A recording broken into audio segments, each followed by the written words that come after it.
ನಾನು ಇನ್ನ ನಿಮ್ಮ ಒಂದು ಪ್ರೊಫೈಲ್ ನೋಡ್ತಾ ಇದ್ದೆ, ಇನ್ಸ್ಟಾಗ್ರಾಮ್ ಪ್ರೊಫೈಲ್ ನೋಡ್ತಾ ಇದ್ದೆ. ಇವತ್ತಿಗೆ ಇನ್ಸ್ಟಾ ಅಂದ್ರೆ ಸೋಷಿಯಲ್ ಮೀಡಿಯಾ ಒಳ್ಳೇದಕ್ಕೂ ಯೂಸ್ ಮಾಡ್ಕೋತಾರೆ, ಕೆಟ್ಟದಕ್ಕೂ ಯೂಸ್ ಮಾಡ್ಕೋತಾರೆ. ಫಾಲೋವರ್ಸ್ಗೋಸ್ಕರ, ಲೈಕ್ಸ್ಗೋಸ್ಕರ ಏನ್ ಬೇಕಿದ್ರು ಮಾಡ್ತಾರೆ. ಅದು ನೀವು ಕೂಡ ನೋಡಿರ್ತೀವಿ, ನಾನು ನೋಡಿರ್ತೀನಿ, ನೀವು ನೋಡಿರ್ತೀವಿ. ಆದ್ರೆ ನಿಮ್ ಪ್ರೊಫೈಲ್ ನೋಡಿದಾಗ ನಾನು ಕ್ಲೀನ್ ಅಂಡ್ ಕ್ರಿಸ್ಟಲ್ ಆಗಿದೆ. ಹೆಂಗ ಅದ್ರ ಜೊತೆಗೆ 1 ಮಿಲಿಯನ್ಗೂ ಅಧಿಕ ಫಾಲೋವರ್ಸ್ ಇದ್ದಾರೆ. ಹೆಂಗ್ ಸಾಧ್ಯ?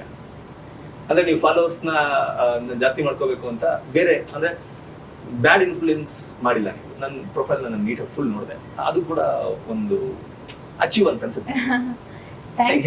ಇಲ್ಲ, ಈ ತರದ ರೆಕಗ್ನಿಷನ್ ನೋಡಿ, ಇದು ಅವಾರ್ಡ್ ಇಲ್ಲದೆ ಇರ್ಬೋದು, this is definitely a recognition. ಖುಷಿ ಆಗುತ್ತೆ.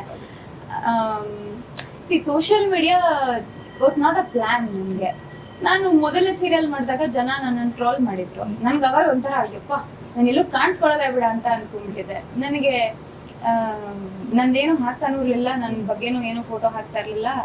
ಮತ್ತೆ ಅವಾಗಿಂದ ಅಷ್ಟೊಂದೇನು ಇದಿರ್ತಾ ಇರ್ಲಿಲ್ಲ, ಜನನೂ ಏನು ಬರ್ತಾ ಇರ್ಲಿಲ್ಲ. The moment Kannadathi serial started, ಜನಕ್ಕೆಲ್ಲ ಇಲ್ಲ ಇವಳಿಗೆ ನಾವು ಹಂಗ್ ಅಂದ್ಕೊಂಡಿದ್ವಿ, ಇವಳು ಹಂಗಲ್ಲ ಹಿಂಗೆ ಅಂತ, ಇವಳಿಗೆ ಭಾಷೆ ಚೆನ್ನಾಗಿದೆ, ಇವಳ ನಟನೆ ಚೆನ್ನಾಗಿದೆ, ಈ ತರ ಅನ್ಸಕ್ ಶುರು ಮಾಡಿದ್ವಿ. ಆಮೇಲೆ ನಮ್ದು ವೂಟ್ನಲ್ಲಿ ನಮ್ಮ ಸೀರಿಯಲ್ ಏನೇ ಡಿಜಿಟಲ್ ನಲ್ಲಿ ಟಾಪ್, ಸೌತ್ ಇಂಡಿಯಾಗೆ ಟಾಪ್ 3 ಈ ತರದ್ ಒಂದು ವೈಡ್ ರೇಂಜ್ ರೀಚ್ ಆಗೋಯ್ತು. ಸೊ ಜನ ಎಲ್ಲ ಯಾರು ಈ ಪಾತ್ರ ಮಾಡ್ತಿರೋರು ಅಂತ ಹುಡುಕಕ್ ಶುರು ಮಾಡಿದ್ರು. ಓಕೆ, ನನ್ನನ್ನ ತಿಳ್ಕೊಳಕ್ ಇಷ್ಟಪಡ್ತಿದ್ದಾರೆ ಜನ, ಹಾಕೋಣ ನನ್ನ ಬಗ್ಗೆ ಅಂತ. ನಾನು ಆವಾಗ ನನ್ನ ಬಗ್ಗೆ ಹಾಕೋದು ಅಂತಂದ್ರೆ ನನ್ ನಿಜವಾಗ್ಲೂ ಏನ್ ಇಂಟ್ರೆಸ್ಟ್ ಇದೆಯೋ ಅದಷ್ಟೇ ಹಾಕ್ತೇನೆ. ಅದ್ ಬಿಟ್ಟು ಇನ್ನೇನು ಮಾಡಕ್ ಹೋಗಿಲ್ಲ.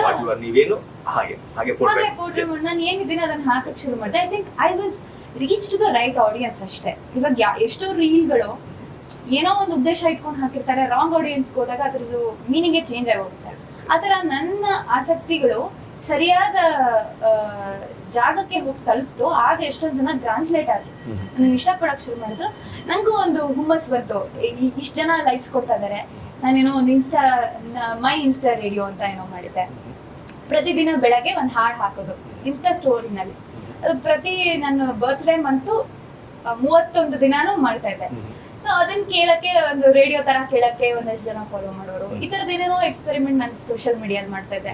ಏನಾದ್ರು ಕನ್ನಡದ ಬಗ್ಗೆ ರೀಲ್ ಹಾಕೋದು, ಸಾಹಿತ್ಯದ ಬಗ್ಗೆ ರೀಲ್ ಹಾಕೋದು. ನನ್ನ ಸಣ್ಣ ಕಥೆಗಳು ಶುರುವಾಗಿದ್ದು ಸೋಷಿಯಲ್ ಮೀಡಿಯಾಯಿಂದಾನೆ. ವೆಬ್ಸೈಟಿಗೆ ಪ್ರಮೋಟ್ ಮಾಡೋದಕ್ಕೆ ಒಂದು ಯಾವ್ದಾದ್ರು ಒಂದು ಫೋಟೋ ಹಾಕಿ ಇದನ್ನ ಮಾಡಿ ಅಂತಂದಾಗ ಒಂಥರ ತುಂಬಾ ದೊಡ್ಡದಾಗಿ ಅದು ರೀಚ್ ಆಗಕ್ ಶುರು ಮಾಡ್ತು. ಕನ್ನಡತಿ ಆಡಿಯನ್ಸ್ ಅಲ್ದೇನೆ ಕನ್ನಡದ ಬಗ್ಗೆ ಪ್ರೀತಿ ಇರೋ ಎಲ್ಲರೂ ಟ್ರಾನ್ಸ್ಲೇಟ್ ಆದ್ರು ಅಂತ ಅನ್ಸುತ್ತೆ.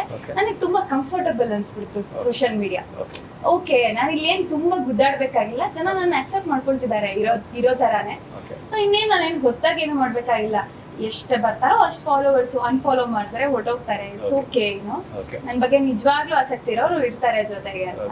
ಆದ್ರೆ ಈ ತರ ನೋಡಿದಾಗ ಒಂದು ಕಾನ್ಫಿಡೆನ್ಸ್, ಇಲ್ಲ ನಮ್ ಜನ ನಿಜವಾದ ಒಂದು ಒಳ್ಳೆ ಅಭಿರುಚಿನೂ ಸಪೋರ್ಟ್ ಮಾಡ್ತಾರೆ ಅನ್ನೋದಕ್ಕೆ ಈ ಕ್ರೆಡಿಟ್ ಜನಕ್ಕೆ ಹೋಗ್ಬೇಕು, ನನಗಲ್ಲ. ಒಂದು ಒಳ್ಳೆ ಅಭಿರುಚಿನೂ ಸಪೋರ್ಟ್ ಮಾಡ್ತಾರೆ ಅಂದ್ರೆ ಅಷ್ಟು ಒಳ್ಳೆ ಅಭಿರುಚಿ ಇರೋ ಜನ ಸೋಷಿಯಲ್ ಮೀಡಿಯಾಲೂ ಇದ್ದಾರೆ. ಯಾವುದೇ ರೀತಿ ಗಿಮಿಕ್ ಇಲ್ಲದೆ, ಯಾವುದೇ ರೀತಿ ಎಕ್ಸ್ಪೋಸಲ್ಸ್ ಇಲ್ಲದೆ, ಯಾವುದೇ ರೀತಿ ಏನೋ ವಲ್ಗರ್ ಥಿಂಗ್ಸ್ ಇಲ್ಲದೆ 1 ಮಿಲಿಯನ್ಗೂ ಅಧಿಕ ಫಾಲೋವರ್ಸ್ ನ ನೀವು ಗಳಿಸ್ಕೊಂಡಿರೋದಕ್ಕೆ ಆಸ್ ಎ ಜರ್ನಲಿಸ್ಟ್ ಆಗಿ ನಾನು ನಿಮಗೆ ಥ್ಯಾಂಕ್ಸ್ ಹೇಳ್ತೀನಿ. ಇದು ಕೂಡ ಒಂದು ಸೋಷಿಯಲ್ ರೆಸ್ಪಾನ್ಸಿಬಿಲಿಟಿ. ಇವತ್ತು ನೋಡ್ತಾ ಇದೀವಿ ನಾವು ಸೋಷಿಯಲ್ ಮೀಡಿಯಾದಲ್ಲಿ ಏನಾಗ್ತಾ ಇದೆ ಅಂತ. ಇದು ಕೂಡ ಒಂದು ಸೋಷಿಯಲ್ ರೆಸ್ಪಾನ್ಸಿಬಿಲಿಟಿ ಆಗಿರೋದು ಥ್ಯಾಂಕ್ಸ್ ಹೇಳ್ತೀನಿ.